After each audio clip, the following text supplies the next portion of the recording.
앞에 계신 지원자님은 간단한 자기소개부터 부탁드리겠습니다. 네, 안녕하십니까. 현대자동차 생산직 지원자 1번입니다. 저는 어려서부터 다양한 아르바이트 경험이 있습니다. 주로 PC방 알바를 했고요.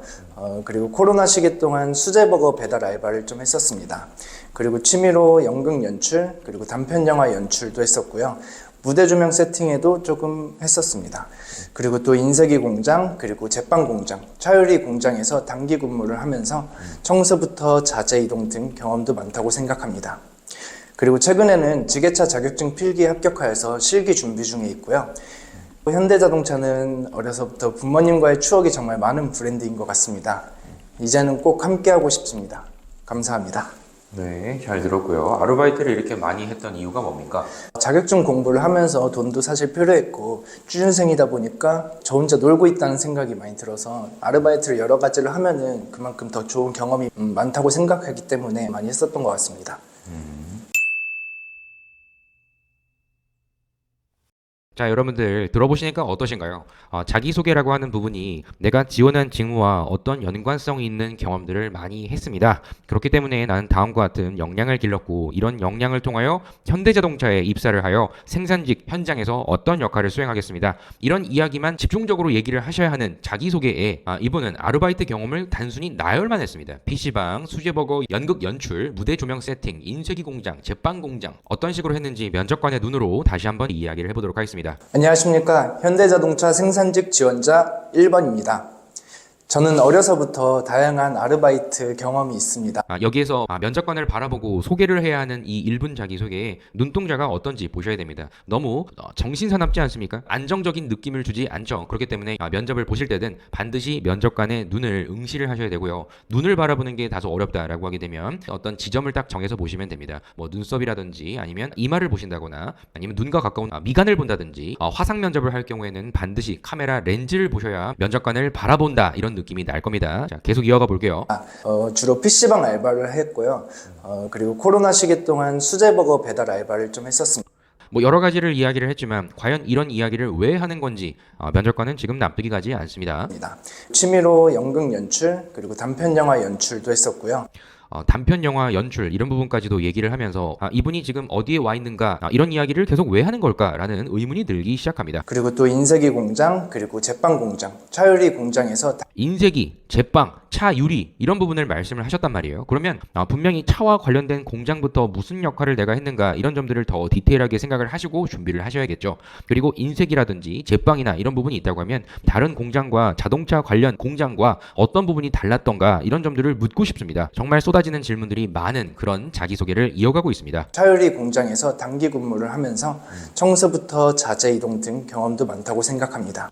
청소부터 자재 이동의 경험이 많다. 그러면 생산직이시기 때문에 최대한 생산성 있는 인력으로서 다음과 같은 역할을 하고자 어떤 부분을 내가 하였다. 전체적인 팀원들의 생산력 향상을 위해서 나는 어떤 역할을 어떤 마음가짐으로 단기 아르바이트이지만 이 당시에 그만큼 했다. 이런 부분을 제시를 하셔야 자기소개로서 어필할 수 있는 게 많겠죠. 근데 이런 부분을 다 놓치고 단순히 나열만 하고 있다는 점이 상당히 아쉽습니다. 최근에는 지게차 자격증 필기에 합격하여서 실기 준비 중에 있고요. 지게차 필기를 합격했는데 실기를 나는 준비 중이다.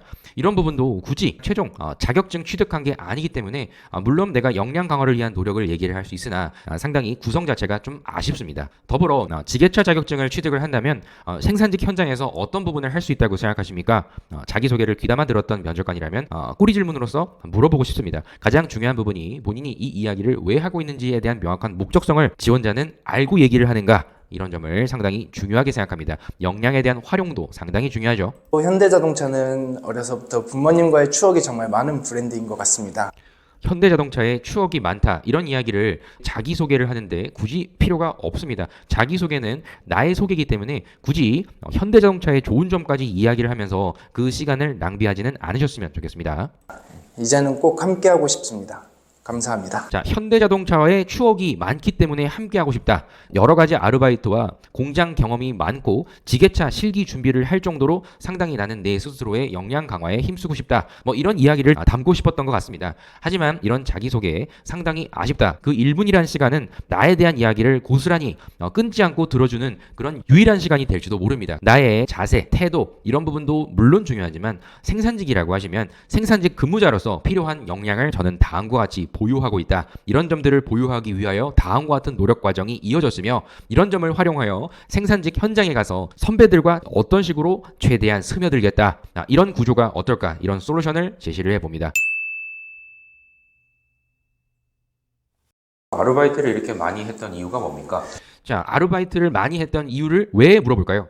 여러분들이 자기소개를 암기를 하고 표현을 하고 절지 않고 끝까지 얘기를 하는 점, 이런 부분이 중요한 게 아니라 자기소개가 끝난 다음에 면접관이 어떤 질문을 나에게 해줬으면 좋겠는가, 이런 점들을 알고 스크립트를 짜셔서 전략을 세우시는 것이 가장 중요합니다. 그래서 오늘 자기소개를 하셨던 이 스크립트는 참고로 하셔서 이렇게 하면 안 된다, 다소 아쉽다, 어떤 식으로 해야 하는지 이런 점들을 여러분들께 알려드리고자 해설 영상을 이렇게 촬영을 해보았습니다. 지금 얼마 남지 않은 현대자동차 생산직 1차 면접을 앞둔 분들은 최대한 자기소개에 대한 부분만큼은 준비를 하셔야 되고요. 그리고 지원 동기도 당연히 준비를 하셔야 됩니다. 참고로 하셔서 설득력 있는 자기소개를 꼭 만드시기를 부탁드리겠습니다. 그럼 다음 영상에서 다른 예시와 함께 또 알아보도록 하겠습니다. 감사합니다.